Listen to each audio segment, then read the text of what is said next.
نام ہے اسلام کا، دعوے ہیں اسلامی نظام لانے کے لیے، دنیا کو ٹھیک کرنے کے لیے، اور کمر بستہ ہے دہشت گردی پر، وہ بھی ماہ رمضان میں۔ معاملہ ہے گزشتہ روز بنو کینٹ پہ ہونے والے حملے کے حوالے سے، اس کے اوپر ایک ذرا مختلف اینگل سے تھوڑی بات کریں گے۔ آ، اس پر خود افغان حکومت نے کیا کہا وہ بھی بتائیں گے، اور پھر طالبان کے اندر کیا چل رہا ہے، اور طالبان پاکستانی طالبان، وہ جو فتنۃ الخارج کا جنہیں نام دیا گیا ہے، ان پہ بات کریں گے۔ لیکن پھر یہ بھی بتائیں گے کہ یہ نیکسس کہاں کہاں ان کا کریٹ ہو گیا ہے، اور بلوچستان میں سے ان کو کیا مدد مل رہی ہے، اور یہ جہاں حملہ ہوا اس کی لوکیشن کے حوالے سے بھی تھوڑی بات کریں گے۔ ساتھ ساتھ آپ کو بتائیں گے کہ وہ پی ٹی آئی نے ہاتھ کھڑے کر دیے، پہلے عمران خان کے خط کے ساتھ کھڑی نہیں ہوئی تھی، اب ان کی رہائی کے حوالے سے ہاتھ کھڑے کر دیے۔ یہ کیا رہا ہے، اس پہ بات کریں گے، یہ بڑا ضروری معاملہ ہے۔ پھر ساتھ ساتھ آپ کو یہ بھی بتائیں گے کہ سیٹ مینٹالٹی اگر وہ سیاسی جماعت کے بھی ملازمین ہیں تو وہ بھی اپنے لوگوں کے ساتھ ہی استعمال کرتی ہے۔ نام ہوتا ہے جمہوریت لانے کا، غریبوں کی حالت بہتر بنانے کا، اپنے کھانے کے بل میں 2 لاکھ کا اضافہ ہو جاتا ہے، تنخواہیں کاٹ لیتے ہیں ملازمین کی۔ یہ کیا ماجرا ہے، یہ بتائیں گے۔ اور پھر آپ کو یہ بتائیں گے کہ پی پی نون لیگ کے درمیان تناؤ بھی برقرار ہے، برف پگھل نہیں سکی، کھنچاؤ بھی برقرار ہے۔ ناظرین، میں ہوں اعجاز احمد، آپ میرا ولاگ دیکھ رہے ہیں، اور میں ہمیشہ آداب عرض سے شروع کرتا ہوں، تو اب ولاگ شروع کر رہا ہوں تو آداب عرض ہیں۔ لیکن آغاز کر لیتے ہیں ذرا بنو کینٹ حملے سے۔ گزشتہ شب جب ہم اور آپ روزہ افطار کر رہے تھے، پشاور اور اسلام آباد اور خیبر پختونخوا اور جنوبی پنجاب اور سندھ کے درمیان چند منٹوں کا فرق ہوتا ہے روزہ کھلنے کا۔ بنو کینٹ میں جب جو ہی روزہ کھلا، ابھی نماز مغرب ادا کی جا رہی تھی، مکمل طور پر ختم نہیں ہوئی تھی، کہ اچانک بنو کینٹ میں ایک جانب سے کچھ دہشت گردوں نے گھسنے کی کوشش کی انہیں محصور کر دیا گیا۔ دوسری جانب 2 بارود سے بھری 2 گاڑیاں وہ دیوار سے ٹکرائی گئیں۔ اس کے نتیجے میں چونکہ ساتھ ایک بازار بھی ہے، تو وہاں ایک عمارت منہدم ہوئی جس میں گھر بھی تھا، اور اس وجہ سے وہاں عام لوگوں کی، جنہیں عرف عام میں سویلین کہا جاتا ہے، ان کی شہادتیں ہوئیں۔ مسجد شہید ہوئی، اس میں بھی شہادتیں ہوئیں، فوجی جوان بھی شہید ہوئے۔ اس حوالے سے جو تفصیلات میں موصول ہوئی، گزشتہ روز کچھ تفصیلات موصول ہوئی تھیں سیکیورٹی ذرائع کے حوالے سے، لیکن آج آئی ایس پی آر نے بھی ان کو کنفرم کر دیا کہ روزہ افطاری کے کچھ وقت کے بعد ابھی نماز کی ادائیگی مکمل نہیں ہوئی تھی کہ بنو کینٹ پر حملہ ہوا۔ لیکن جو پچھلا ریکارڈ ہے وہ یہ بتاتا ہے کہ یہ حملہ سب سے شدید تر اس سینس میں تھا کہ سب سے زیادہ افرادی قوت اس میں طالبان نے، جنہیں اب پاک فوج کی جانب سے فتنۃ الخارج کا نام دیا گیا ہے، انہوں نے استعمال کی سب سے زیادہ افرادی قوت۔ اس سے پہلے 16 لوگ طالبان کے کسی حملے میں جو ہے انوالو نہیں ہوئے تھے۔ گوادر میں بہت سارے لوگ تھے، لیکن وہ بھی 11-12 تھے، اور وہ بی ایل اے نے اٹیک کیا تھا۔ تو 16 لوگ اس اٹیک میں انوالو ہوئے، اور 16 کے 16 جو ہے انہیں چونکہ محصور کر لیا گیا تھا انٹری پوائنٹس کے فوری بعد، تو رات بھر ان کے ساتھ مقابلہ جاری رہا، اور شدید فائرنگ کا تبادلہ ہوا، اور پاک فوج کے 6 جوانوں نے اپنی جانیں، معاف کیجیے گا، 5 جوانوں نے اپنی جانیں قربان کی۔ پھر سویلین شہادتوں کے حوالے سے ایک کانفلکٹ آ رہا تھا فگرز میں، لیکن جو آفیشیل فگر ہے وہ 13 کی ہے، جس میں 3 جو ہے وہ مسجد میں شہید ہوئے۔ جو مسجد ایک خودکش حملہ آور نے مسجد کے دیوار کے ساتھ گاڑی ٹکرائی تھی، جہاں دیوار کے ساتھ گاڑی ٹکرائی بنو کینٹ کی، وہ اس کے ساتھ ہی مسجد واقع تھی۔ مسجد شہید ہو گئی، اور اس کے نتیجے میں 3 جو نمازی تھے یا جو سویلین تھے جو نماز پڑھ رہے ہوں گے یا مسجد کے اندر موجود تھے، وہ شہید ہو گئے۔ 32 افراد زخمی ہیں، یہ آفیشیل فگر ہے۔ اور پھر ساتھ ہی تھوڑا سا آگے جہاں دوسری گاڑی ٹکرائی گئی، وہ وہاں بازار ہے، بازار کے ساتھ ایک گھر تھا، اس گھر میں وہ گھر منہدم ہو گیا۔ اس کے نتیجے میں 13 افراد جو ہے وہ شہید ہوئے۔ اس طرح یوں کہہ لیجئے کہ 16 معاف کیجیے گا 10 افراد وہاں شہید ہوئے، تو 3 مسجد میں، اور 10 یہ 13 ہو گئے کل شہادتیں، اور 5 فوجی جوانوں کی شہادتیں تو 18 ہو گئی۔ 32 لوگ زخمی ہوئے، اس میں ابھی تفصیلات آنا باقی ہے، لیکن 16 دہشت گرد تو وہ مارے گئے جو مختلف انٹری پوائنٹ سے داخل ہوئے تھے۔ اب ناظرین اس میں میں نے پھر کافی اس پر کھنگالا، کچھ افغان طالبان کے جو ترجمان ہیں ان کے ساتھ رابطے کی کوشش کی گئی۔ افغان عبوری حکومت کے ایک ترجمان نے اس بات کی تصدیق کی کہ ان کا یہ کہنا تھا کہ آئی ایس اسلامی امارات آئی ایس یہ جو داعش کا ایک آف شوٹ ہے وہ ملوث ہے اس میں، ان کا یہ دعویٰ تھا۔ لیکن سیکیورٹی ذرائع نے اس بات کی تصدیق کا گزشتہ روز ہی کر دی تھی، اور آج پھر اس بات کی تصدیق کی گئی کہ اس حملے میں فزیکل پریزنس موجود تھی افغانیوں کی۔ اب وہ داعش کے تھے یا کسی اور کو بھی تھے، ذمہ داری افغانستان کی ہے، تو فزیکل پریزنس ان کی موجود تھی، اور 3 تھے، 4 تھے یا 5 تھے، کتنے تھے یہ بھی پتہ چلے گا۔ لیکن دوران اٹیک ان کا افغانستان میں رابطہ بھی جاری تھا، رابطہ فون موبائل فون پر تو نہیں ہو سکتا، سیٹلائٹ فون کے ذریعے رابطہ ہوتا ہے، اور سیٹلائٹ فون کا یہ اتنا پتہ چل سکا کہ رابطہ ہو رہا تھا ان کا، اور کہاں تھا وہ بھی ڈیٹیلز اگلے دنوں میں آ جائیں گی، کیونکہ آج کل یہ کوئی چیز چھپی نہیں رہتی۔ اب ناظرین سوچنے کی بات یہ ہے کہ وہ افغان طالبان تھے، وہ پاکستانی طالبان تھے، جو بھی تھا۔ اچھا، اس میں ایک اور ڈیولپمنٹ یہ ہوئی کہ یہ جو افغان طالبان تو اپنی جگہ انہوں نے جو تصدیق کی، یہ جو تحریک طالبان پاکستان کے نام پر ایک دہشت گرد گروہ قائم ہے، اس میں جو مخالف گروپ ہے، قاری گل بہادر گروپ کا جو مخالف گروپ ہے، غالباً نور ولی محسود، ان کی طرف سے بھی ایک پریس جاری ہوئی، اور انہوں نے بڑے افسوس کا بھی اظہار کیا۔ وہ افسوس کا اظہار یہ ایک ڈھکوسلا ہی ہے، کیونکہ وہ ایک گروپ یہ حرکتیں کرتا ہے، دوسرا پھر اس پر افسوس کا اظہار کر دیتا ہے، تاکہ عام اپنا جو لوگ ہیں، جو معصوم لوگ ہیں، ان کے ذہنوں کو جو ہے وہ پراگندہ کیا جا سکے، اور ان کو بتایا جا سکے جی ہم تو آپ کے ہمدرد ہیں۔ یہ نہ اسلامی ہے، نہ یہ دینی ہے، ان کا کوئی تعلق نہیں ہے اسلام سے۔ یہ پیسے لیتے ہیں بیرون ملک سے، پاکستان دشمن قوتوں سے پیسے لیتے ہیں، ورنہ یہ کیسے چل رہا ہے؟ ان کا کہیں سے فنڈنگ ہوتی ہے نا۔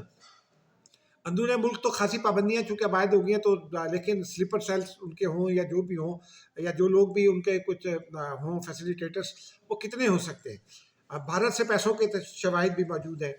تو یہ ایک بڑی ایک جو ہے وہ کوئی سمجھ میں نہ آنے والی بات نہیں ہے کہ تحریک طالبان پاکستان کی جانب سے وہ جو افسوس کا اظہار کیا جاتا ہے وہ بھی ایک ڈھکوسلا ہی ہے۔ لیکن ان کا یہ کہنا تھا جی یہ قاری، یعنی انہوں نے یہ تصدیق کر دی کہ قاری گل بہادر گروپ ہے، یہ جو یہ اس کو فرام دی ہارسز ماؤتھ سمجھیے، افغان ترجمان جو مرضی کہتے رہے، لیکن یہ بھی اسٹیبلش ہے کہ ان کا رابطہ تھا۔ اب ماہ رمضان کا چوتھی افطاری ہوئی تھی یا تیسری افطاری تھی، اور اس کے بعد یہ دھماکہ ہوا، تو کچھ تو خوف خدا کرے، کچھ بلکہ چوتھی افطاری تھی کل۔ تو طالبان اگر اللہ کو مانتے ہیں تو پھر اس کو مانیں، اللہ تعالیٰ کو مانیں۔ یہ کیا طریقہ ہے کہ آپ اسلام کے نام پر اس طرح کی قتل و غارت گری کرتے پھرتے ہیں؟ یہ بندوق کے زور پر دنیا میں کبھی کسی طاقت نے بات نہیں سمجھا سکی اپنی، طالبان بھی نہیں سمجھا سکیں گے، اور لوگ بھی انشاءاللہ ایک دن جو ہے وہ سمجھ جائیں گے کہ یہ جو تحریک کے طالبان نام کا فسادی گروہ ہے یہ حقیقتاً فسادی ہے، ہم جیسے لوگ ایسے نہیں کہتے اس کو فسادی۔ اب آتے ہیں ناظرین ذرا ایک اور خبر کی جانب، وہ بھی دہشت گردی سے ریلیٹڈ ہے۔ آج کسی کے ارمانوں پر پوز پڑی، اور کسی کے لیے تو شاید وہ کیا کہتے ہیں شادی مرگ کسی کیفیت ہے۔ آج صبح پاکستان کی وقت کے مطابق تو آج صبح تھا، لیکن امریکہ میں رات تھی، state of the union address تھا صدر ٹرمپ کا انتخاب کے بعد، دوبارہ انتخاب کے بعد یہ پہلا تھا state of the union address.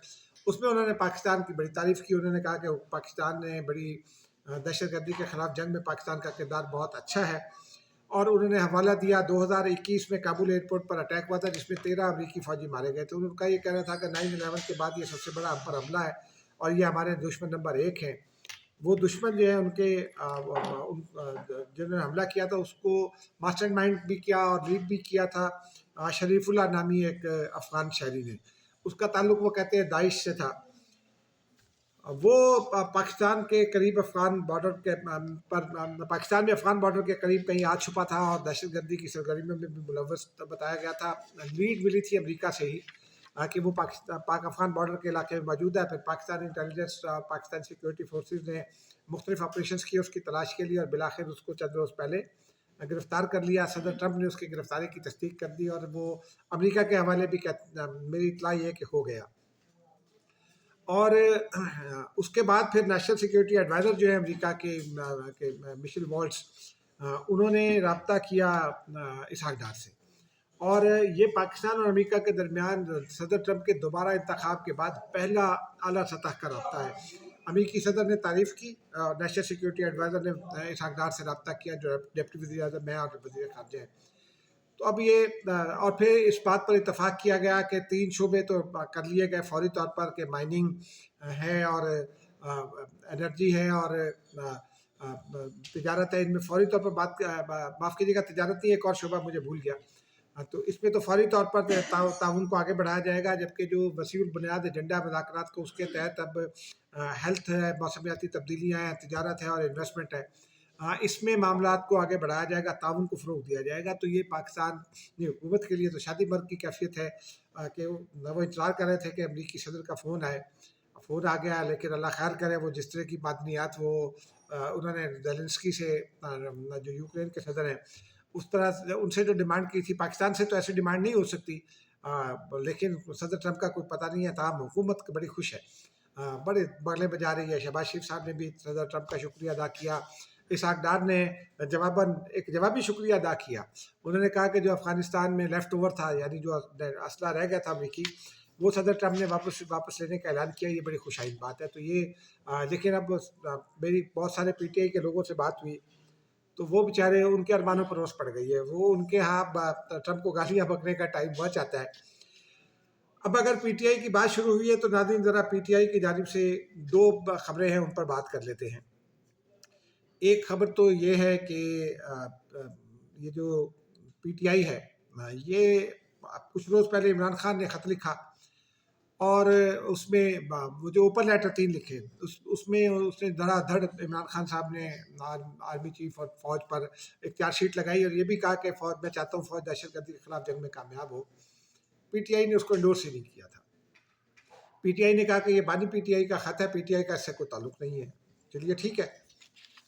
اس کے بعد گزشتہ روز بھی ہوا، پہلے پھر چند روز پہلے یہ خبر آئی تھی کہ جو عالیہ حمزہ ہیں، انہوں نے اڈیالہ جیل کے باہر ہڑتالی کیمپ لگانے کی تجویز دی، اور پی ٹی آئی کی مرکزی تنظیم نے اس کو اپروو نہیں کیا۔ پھر گزشتہ روز جو ملاقات ہوئی، میرے ایک سے زیادہ ذرائع وہاں موجود تھے جنہوں نے اس بات کی تصدیق کی کہ عمران خان نے یہ کہا کہ جو پارلیمانی کمیٹی ہے اس کو لایا جائے، وہ یہاں آ کر احتجاج کرے، پشاور کے جو منتخب لوگ ہیں، جو پارلیمانی کمیٹی ہے اس کو لایا جائے، یعنی پارلیمانی کمیٹی کا مطلب جو ارکان قومی اسمبلی ہیں اور ارکان سینٹ ہیں، ان کو لایا جائے۔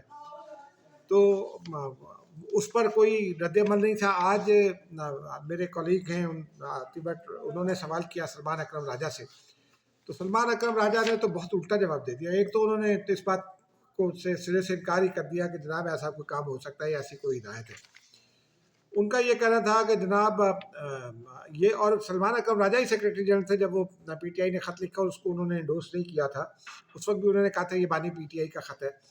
تو ان کا یہ کہنا تھا کہ ہم کیوں کریں بھائی، ان کا یہ کہنا تھا کہ ہمارے پاس کوئی حکمت عملی نہیں ہے ایسی، یعنی اس کا مطلب ہے کہ ہم ایسا کام کوئی نہیں کریں گے۔ ان کا یہ کہنا تھا کہ ایسی کوئی ہمارے پاس حکمت عملی نہیں ہے، ہم یہ نہیں کر سکتے، کیا ہم جیل کی دیواریں توڑیں، کیا ہم افواج پاکستان سے اور اسٹیبلشمنٹ سے لڑیں۔ یعنی انہوں نے بالکل ہاتھ اٹھا کر دکھا دیا عمران خان صاحب کو کہ پائن تو اسی جیل میں رہو، دیر رہو۔ سلمان اکرم راجہ بھی یہ چیز سونین ہے، اور میں یہ سوچتا تھا کہ یہ پی ٹی آئی میں کیوں گئے ہیں، حالانکہ وہ تو نواز شریف کا کیس لڑے تھے، آپ کو یاد ہوگا، وہ جو کون سے تھے، وہ جو آف شور کمپنیاں نکلی تھی نواز شریف صاحب کے بیٹوں کی، جو یورپ میں، وہ مجھے ملک کا نام بھول گیا ہے، تو وہاں جناب وہ کیس لڑے تھے، اور اس کے بعد پھر بعد میں وہ پی ٹی آئی میں شامل ہوئے اور سیکریٹری جنرل بن گئے۔ تو بہرحال یہ بڑی امپورٹنٹ ڈیولپمنٹ تھی، میں نے کہا ہم اس سے آپ کو آگاہ کریں۔ اب چلتے ہیں اگلی خبر کی جانب۔ اگلی خبر بھی ناظرین پی ٹی آئی سے متعلق ہے۔ بدقسمتی ہے، پی ٹی آئی چونکہ لائم لائٹ میں ہے تو اس لیے اس کے اوپر فوکس بھی زیادہ ہوتا ہے، اس کی خبریں بھی زیادہ ہوتی ہیں۔ پی ٹی آئی کے ورکرز کو 5 مہینوں سے تنخواہ نہیں ملی۔ اب آپ اقتدار میں آتے ہیں اور آپ یہ کہتے ہیں کہ جناب ہماری تو پارٹی بڑی مستحکم ہے، وہ روز کہتے ہیں کہ جناب وہ 2 ارب روپے سالانہ اکٹھے کر لیتے ہیں، اور اتنے 10 ارب روپے اکٹھے کر لیتے ہیں، اور یہ کر لیتے ہیں اور وہ کر لیتے ہیں، اور پارٹی میں فنڈ نہیں ہے، اور پھر جلسے جلوس اتنے ہوئے ہیں۔ عمران خان تھے تو تب بھی ہوئے تھے، ان کے بعد بھی ہوئے، وہ کروڑوں روپے کے اخراجات کس نے کیے؟ تو وہ اب ورکر کو تنخواہ نہیں ملی ہے، اور 5 مہینے سے ایک تو تنخواہیں نہیں ملی، دوسرا یہ ہوا کہ ان کی جو تنخواہیں ہیں وہ آدھی کر دی گئی۔ یہ وہ ورکر ہیں جو خالی ورکر نہیں ہیں، یہ پی ٹی آئی کا سینٹرل سیکریٹریٹ اسلام آباد میں چلاتے ہیں، یا G8 میں جس کو کئی بار سیل بھی کیا گیا، اس میں ایک صبغت اللہ ورک صاحب بھی ہیں، ان کی تنخواہ 2 لاکھ تھی، اور صبغت اللہ ورک جو ہیں وہ ابھی تک چھپے ہوئے ہیں۔ کئی لوگ ایسے ہیں جو مختلف DITs بھی بھگت آئے ہیں، لیکن یہ چھپے ہوئے ہیں، وہ صبغت اللہ چھپے ہوئے ہیں اور اپنی فیملی سمیت چھپے ہوئے ہیں، ان کی تنخواہ 2 لاکھ تھی، اب 1 لاکھ کر دی گئی ہے۔ یعنی وہ باہر نہیں آ سکتے اور کوئی ایڈیشنل کمائی بھی نہیں کر سکتے۔ تو P T I central secretariat کے ورکرز نے احتجاج کیا۔ شیخ وقاص اکرم صاحب میرے دوست ہیں، بڑے زبردست آدمی ہیں، بہت اچھا بولتے ہیں۔ ان کو جب یہ کہا تو انہوں نے کہا ہم کیا کریں، ہمارے پاس تو پیسے ہی نہیں ہیں، ہمارے تو فنڈ اکاؤنٹس منجمد ہیں اور یہ اور وہ۔ اب ٹھیک ہے اکاؤنٹس منجمد ہوں گے آپ، لیکن آپ سیاسی جماعت ہیں نا، آپ کلیکٹیولی آپ سارے دولت مند لوگ ہیں، چندہ کریں اور ورکرس کو تنخواہیں دیں، یا ان کو پھر تنخواہیں دیں 2 مہینے کے ایڈوانس تنخواہیں دیں کہ آپ گھر چلے جائیں، ہمارے لیے کام نہ کریں، ہم سیکریٹریٹ بند کر رہے ہیں۔ یہ تو کوئی طریقہ نہیں ہے کہ آپ وہ جو بٹے کا سیٹ ہے، اینٹ بٹے کا، آپ جسے پنجاب میں بٹا خشت کہتے ہیں، کہ آپ وہ بٹے والا سیٹ بن جائیں کہ پیسے بھی نہیں ہیں اور جاؤ جا کے کام کرو۔ تو یہ استحصال ہو رہا ہے پی ٹی آئی کے لیول پر ورکرز کا۔ ورکرز نے احتجاج کیا تو ان کو یہ جواب ملا ہے ناظرین۔ لیکن ساتھ ساتھ یہ بھی آپ کو بتا دیں کہ یہ ایک ایسے وقت میں ہو رہا ہے جب خان صاحب کے بارے میں خبر یہ ہے، جس کی کسی نے تردید بھی نہیں کی ہے، کہ انہوں نے پنک سالمن مچھلی ایڈ کر لی ہے اپنے، اور 2 لاکھ روپے ماہانہ کا ان کا کھانے کا بل جو ہے نا، اخراجات وہ بڑھ گئے ہیں۔ بشا بی بی کے الگ ہیں، تو اگر وہ پورے ہو سکتے تو یہ کیوں نہیں ہو سکتے؟ یہی ایک بنیادی سوال ہے، یہی ظاہر کرتا ہے کہ مینٹالٹی کیا ہے، اور پھر یہی آپ کے دعووں کو کھوکھلے دعوے بھی ثابت کرتا ہے۔ مجھے اجازت دیجیے، خدا حافظ۔